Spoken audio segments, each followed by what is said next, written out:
Soldiers have already started operations in Rio de Janeiro after a presidential decree ordered the military to take over the command of security in Brazil's second largest city.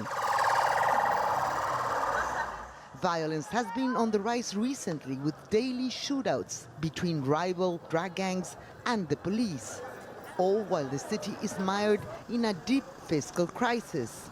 Some businessmen agree with the initiative. Talvez não seja a medida ideal. Maybe this is not the ideal measure, but it certainly is a necessary one. Rio de Janeiro is living in a very difficult moment because of the lack of security, but this has to come together with social actions. Luis Eduardo Soares, who served as National Public Security Secretary in 2003, says this military strategy has been tried several times in the past at great expense and has always failed. The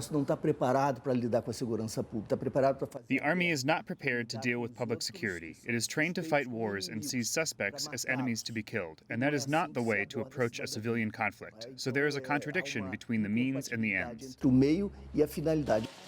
Another consequence of the decree is that President Michel Temer will have to shelve an unpopular pension reform.